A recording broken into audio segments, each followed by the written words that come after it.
Bismillahirrahmanirrahim. Assalamualaikum warahmatullahi wabarakatuh. Selamat malam. Perkenalkan, saya dari Nugroho dengan NPM 2335103335. Saya Widuri dengan NPM 2335100403. Pada kesempatan kali ini, kami dari kelompok 8 pada mata kuliah praktikum pengenalan citra digital akan mempresentasikan UAS susulan.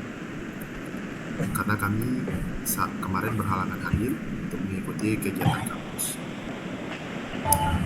Baik, pada UAS kali ini kita diminta untuk membuat sebuah website, sebuah proyek dengan narasi pengolahan citra digital, yaitu untuk deteksi dini. Untuk analoginya, implementasi pengolahan citra ini bisa diterapkan pada dunia, salah satunya pada dunia kedokteran, di mana memudahkan para dokter untuk melakukan analisa ketika ada seorang pasien yang mengalami kanker. Di proyek ini, kami membawa 12 metode, dimulai dari grayscale sampai dengan Otsu. Kami membagi materi ini menjadi 2 bagian, di mana presentasi pertama akan dijelaskan oleh Saudari Widuri. Oke, baik. Di sini kita akan langsung saja menerapkan beberapa operator ya. Yang pertama itu ada grayscale. Nah, kita proses. Nah, dapat dilihat gambar asli itu berwarna-warni ya. Jadi grayscale itu mengubah citra berwarna menjadi citra keabuan dengan satu nilai intensitas. Jadi grayscale ini mereduksi informasi warna atau RGB dan menyisakan nilai intensitas cahaya pada setiap pikselnya. Jadi yang awalnya gambar ini berwarna-warna itu menjadi keabuan dengan tingkat yang berbeda-beda seperti itu. Nah, selanjutnya ada operator threshold. Kita coba. Nah, threshold itu memisahkan objek dan latar belakang berdasarkan nilai ambang 128. Jadi threshold ini dia ketika warna tersebut lebih terang dari ambang 128 ini, maka dia akan berubah menjadi warna putih terang. Sedangkan jika warnanya itu lebih gelap dari ambang 128 atau lebih rendah, yaitu dia akan menjadi hitam pekat. Makanya hasil dari pengolahannya itu adalah citra binar yang terdiri dari 2 warna, yaitu hitam dan putih. Tujuannya ya memisahkan objek dan latar belakang gitu. Nah, selanjutnya itu adalah operator min.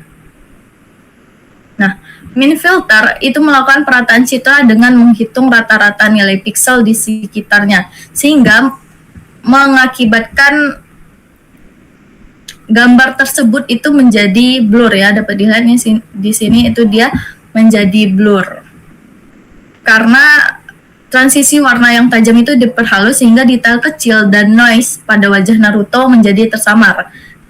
Tujuannya itu menghilangkan atau menyamarkan noise. Selanjutnya itu ada operator Gaussian. Kita coba. Nah, operator Gaussian ini kalau dilihat hasilnya terlebih dahulu tuh hampir sama efeknya dengan min tadi, hanya saja ini blurnya tuh lebih alami atau lebih terlihat gitu. Kalau yang min tadi itu dia blur banget, kalau ini enggak gitu. Nah, ini dikarenakan Gaussian itu mereduksi noise menggunakan kernel berbobot, sehingga gambar tuh mengalami efek penghalusan yang lebih alami dibanding min filter tadi, di mana detail tajam pada wajah Naruto disamarkan, namun struktur utama gambar tetap dipertahankan. Selanjutnya itu adalah operator median. Nah, median ini menghilangkan noise impulse dengan mengambil nilai tengah dari piksel tetangga. Artinya apa? Untuk menghilangkan noise-nya, dia akan mengambil nilai tengah dari bagian sekitarnya. Contoh nih, kalau dilihat hasilnya ini garis-garis halus pada gambar Naruto ini dihilangkan karena dia dari garis halus ini dia mengambil nilai tengah dari nilai ekstrim di sekitarnya. Di sini kebanyakan warnanya itu warna kulit ya, makanya jadinya ini tuh berwarna seperti ini gitu. Jadi dia garis-garis pada gambar Naruto ini hilang atau lebih tumpul dan terdistorsi karena pixel ekstrim yang ada di sekitarnya seperti itu. Nah, selanjutnya ada operator Laplacian, kita lihat. Nah, operator Laplacian ini mendeteksi perubahan intensitas untuk menonjolkan tepi citra. Jadi Laplacian ini bekerja dengan cara mendeteksi perubahan intensitas cahaya yang sangat tajam untuk menonjolkan garis tepi dari citra ini. Hal ini menyebabkan area datar pada gambar Naruto ini menjadi hitam pekat, sementara garis-garis detail seperti mata, rambut, kemudian bajunya itu berwarna putih yang mempertegas struktur objek tersebut. Jadi seperti itu. Nah, itu yang dapat saya sampaikan. Materi selanjutnya ataupun operator selanjutnya mulai dari Robert sampai Osu akan dijelaskan oleh Saudara Dani. Oke, baik. Selanjutnya kita akan masuk ke operasi Roberts. Roberts.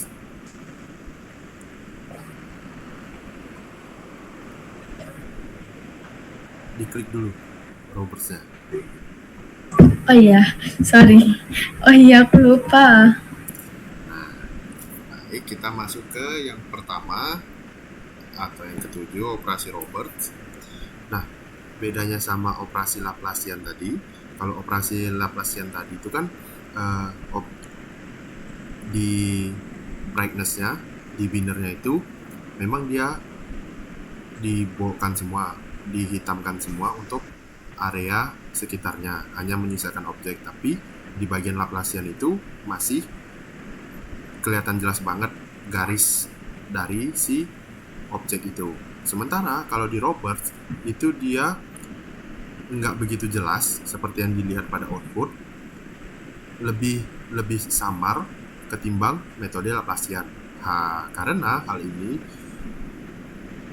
terjadi karena operator Roberts itu dia mendeteksi tepi menggunakan perbedaan intensitas diagonal.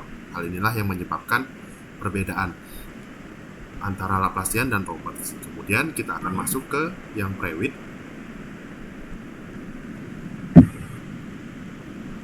Nah, Prewitt ini berbeda pula daripada Laplacian dan Roberts.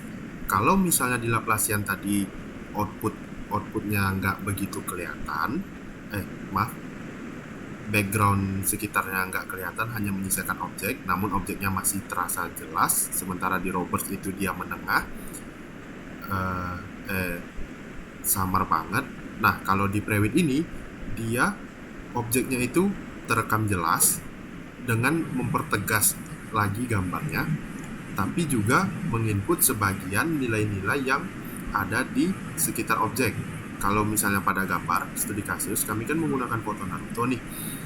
Kalau di Laplacian tadi hanya menampilkan foto Naruto saja yang terdeteksi. Kalau di Roberts itu dia menampilkan Naruto tapi dalam bentuk samar. Sementara pada metode Prewitt itu dia menampilkan foto Naruto dan mendeteksi adanya objek di sekitar. Yang seperti dilihat kalau di citra asli itu di bagian kanan dan kiri belakang Naruto itu ada bangunan. Nah, di metode Prewitt ini terdeteksi bangunan tersebut. Kenapa bisa terdeteksi bangunan tersebut? Karena adanya gradien horizontal dan vertikal yang diproses dengan algoritma Prewitt. Baik, kita akan masuk ke Sobel. Nah, kalau Sobel ini untuk algoritmanya sendiri itu dia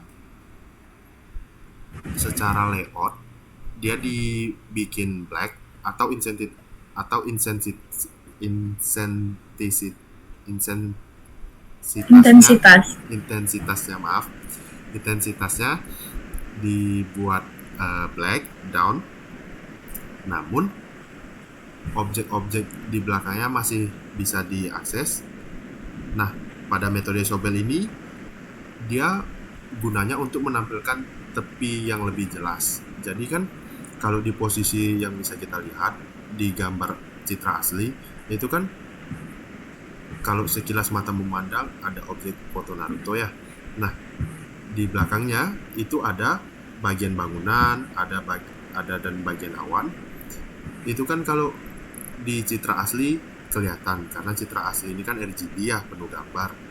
Nah, ini pada metode Sobel ini tetap terdeteksi. Hal ini juga berfungsi ketika misalnya dokter tuh pengen nge-scan kanker misalnya, untuk mendeteksi di tepi-tepi bagian kanker apakah ini kategori kankernya sedang, tinggi, kanker stadium 1, stadium 2 bisa dideteksi melalui tepi-tepi garis ini, dan ini sangat mendukung sekali. Selain itu juga operator Sobel ini mendeteksi tepi dengan menekankan perubahan intensitas piksel.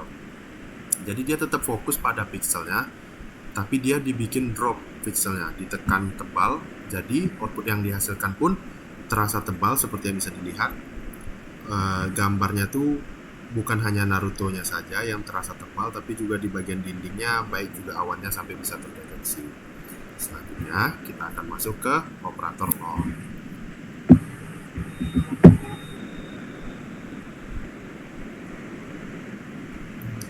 Nah, kalau di perbedaan antara Sobel sama log, kalau di Sobel itu kan dia ditekan tapi outputnya tuh masih nampil untuk output sekitarnya dipertegas. Sementara kalau di bagian log ini, atau bisa kita bilang Laplacian of Gaussian, itu dia menggabungkan smoothing dan deteksi tepi untuk hasil yang lebih stabil.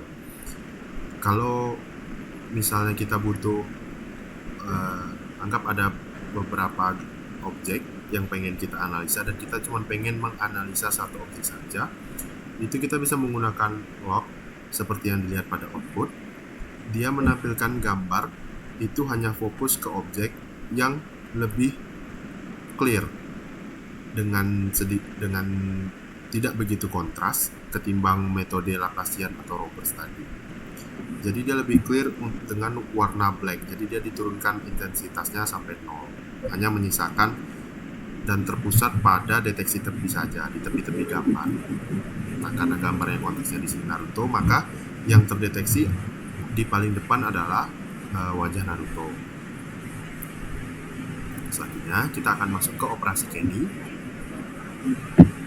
Nah, operasi Kenny ini dia mendeteksi tepi secara optimal dengan reduksi noise dan thresholding ganda. Nah, misalnya kalau perbedaan dengan log tadi, ketika foto ini di scan, sistem tuh bakal menilai, kalau di log tadi kan awan itu sebagai noise ya, maka itu di-clearkan. Kalau di metode Kenny itu dia mereduksi tepi secara optimal. Jadi bangunan itu tetap terdeteksi karena sistem menilai bahwa bangunan di sekitar Naruto, bukan hanya Naruto sebagai objek di depan, itu bukan sebagai noise, melainkan juga bagian dari objek. Kalau itu menggunakan metode Kenny. Nah, operator Kenny ini dia lebih efisien digunakan. Ya, baik yang terakhir ada operator Otsu, itu dia menentukan nilai ambang optimal berdasarkan distribusi histogram citra. Nah, pada gambar itu kan kalau dilihat di gambar citra asli itu kan ada gambar Naruto, bangunan dan awan.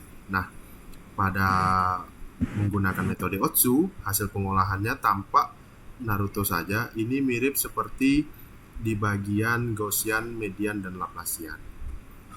Cuman perbedaannya di sini karena dia menentukan berdasarkan nilai ambang optimal, itu yang optimal terdeteksi oleh sistem hanya di bagian muka Naruto, dengan yang bisa kita lihat pada output, tidak semua gambar itu, tidak semua bagian dari tepi garis itu terdeteksi secara maksimal. Seperti yang bisa dilihat di wajah Naruto, itu masih ada garis-garis putus karena dia tidak mengencourage secara optimal dibandingkan dengan Laplacian, Roberts itu tadi. Baik, itu tadi hasil presentasi kami selaku kelompok 8 sebagai ujian susulan. Terima kasih atas perhatiannya. Mohon maaf apabila ada kesalahan dan kekhilafan. Terakhir, Assalamualaikum warahmatullahi wabarakatuh.